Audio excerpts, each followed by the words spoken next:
যে মানুষ জীবনে কোনো ভুল করেনি সে জীবনে কোনো দিন বড় কিছু করার চিন্তাও করেনি, এমনটাই বলতেন বিখ্যাত সায়েন্টিস্ট আলবার্ট আইনস্টাইন।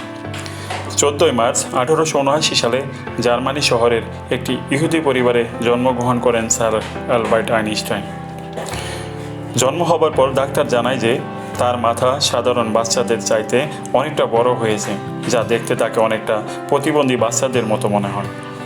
এরকমভাবে জন্ম হবার পরও তার ব্রেন এতটা তীক্ষ্ণ ছিল যে আজ পর্যন্ত কোনো মানুষ তাকে টপকাতে পারেনি। আজ 61 বছর পার হয়ে গেছে উনি এ দুনিয়া থেকে চলে গেছেন, কিন্তু এখনও ওনার সূত্র ছাড়া সায়েন্স প্রায় অসম্পূর্ণ।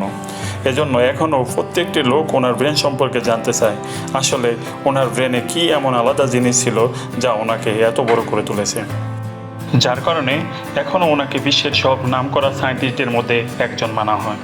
ওনার ব্রেনে কী এমন সুপার ন্যাচারাল পাওয়ার ছিল যা ওনাকে এরকম বিশেষ বানিয়ে দিয়েছে, আজ আমরা এ বিষয়ে কথা বলবো। ধরা হয় আইনস্টাইন যখন জন্মেছিলেন তখন সাধারণ বাচ্চাদের চাইতে কিছুটা আলাদা রকমভাবে জন্মগ্রহণ করেন। সাধারণত বাচ্চাদের বয়স 1.5 বা 2 বছর হলে কথা বলা শুরু করে, কিন্তু আইনস্টাইন যখন 4 বছর বয়স হয়ে গেছিল তখনও কথা বলতেন না। একদিন বিকেলে বাবা মার সাথে নাস্তা করতে বসে আইনস্টাইন হঠাৎ বলে ওঠে, স্যুপটি অনেক গরম। সন্তানের এরকম কথা শুনে বাবা মা দুজনেই অনেক আঁতকে উঠল এবং তারা জিজ্ঞেস করলেন, তুমি এতদিন কোনো কথা বলনি কেন? আইনস্টাইন উত্তরে বলল, এতদিন তো সব কিছুই ঠিকই ছিল। আইনস্টাইনের জীবনে এমন অনেক ঘটনা আছে যা রীতিমতো মানুষকে চমকে দিত। যেমন আইনস্টাইন কখনো তার জন্ম তারিখ বা নিজের মোবাইল নাম্বার মনে রাখতে পারতেন না। কোনো এক অনুষ্ঠানের পর এক ব্যক্তি আইনস্টাইনের কাছে তার নাম্বার চাইলে তিনি তার ডায়েরি থেকে বের করে লোকটিকে নাম্বার দেন। লোকটি রীতিমতো অবাক হলেন এবং আইনস্টাইনকে প্রশ্ন করলেন, আপনি কি আপনার নাম্বারটি মুখস্থ করে রাখতে পারেন না? আইনস্টাইন তার জবাবে বললেন, যে জিনিসটি একটু খাতা খুললেই পাওয়া যায় সেটা মুখস্থ করার কী দরকার? আইনস্টাইন কখনো পায়ের মধ্যে মোজা পরতেন না, কারণ তার বিদ্যাঙ্গুলি স্বাভাবিকের তুলনায় একটু বড় ছিল, যার দরুন মোজা পরলে তা ফুটো হয়ে যেত এবং তিনি তার জুতার ফিতা পর্যন্ত বাঁধতে পারতেন না। আইনস্টাইন সবসময় বলতেন, আমি এমন কোনো বুদ্ধিমান ব্যক্তি নয়। আইনস্টাইন যখন ছোটো ছিল, যেহেতু তার মাথাটা সাধারণ বাচ্চাদের তুলনায় অনেক বড় ছিল, এজন্য তাকে দেখতে অনেকটা বিকলাঙ্গ মনে হতো। তিনি একমাত্র গণিত এবং সায়েন্সের কয়েকটি সাবজেক্ট বাদে বাকিগুলোতে বরাবরই ফেল করতেন। এজন্য স্কুলে স্যারও তাকে পছন্দ করতেন না। ছোটো থেকেই আইনস্টাইনের বইয়ের জ্ঞানের প্রতি তেমন কোনো ইন্টারেস্ট ছিল না। এর জন্য ছোটো থেকেই ওনাকে বেয়াকুব বা বোকা বাচ্চাদের সারিতে ধরা হয়। এরকম জ্ঞান থাকা সত্ত্বেও গণিত এবং সায়েন্সের সাবজেক্টগুলোতে এমন কিছু সূত্র তিনি রেখে গিয়েছেন যা ছাড়া এখনও সায়েন্স প্রায় অসম্পূর্ণ।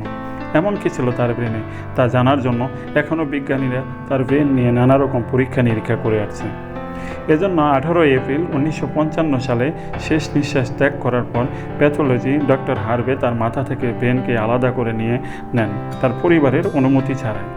এর জন্য ডক্টর হার্ভেকে চাকরিচ্যুত করা হয়, কিন্তু উনি তা পরীক্ষা করেই ছাড়বেন। এর জন্য উনি আইনস্টাইনের ব্রেনটিকে একটি হিমাগারে সংরক্ষণ করেন।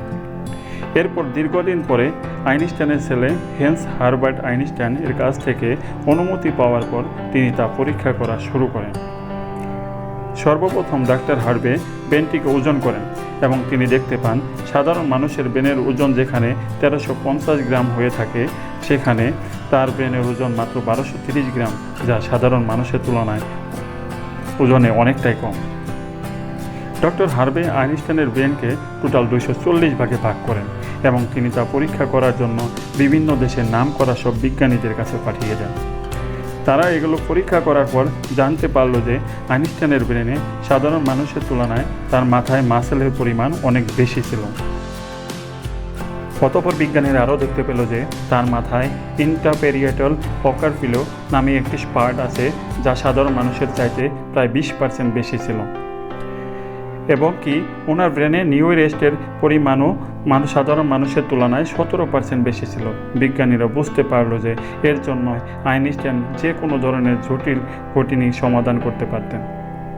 এখনও আইনস্টাইনের ব্রেনের প্রায় 40 টুকরা জার্মানির বাফার মিউজিয়ামে সংরক্ষিত আছে।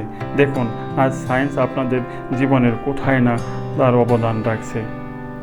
বিজ্ঞানীরা মনে করেন যে আরও কিছু আধুনিক যন্ত্রপাতি দিয়ে যদি এগুলো আবারও পরীক্ষা করা যায় তাহলে হয়তোবা আরও কিছু নতুন তথ্য পাওয়া যেতে পারে। ভিডিওটি দেখে অবশ্যই কমেন্ট করে জানাবেন যে ডক্টর হার্ভে যে আইনস্টাইনের ব্রেনকে পরীক্ষা করার জন্য সংরক্ষণ করেছিলেন তা কি ঠিক ছিল না ভুল ছিল।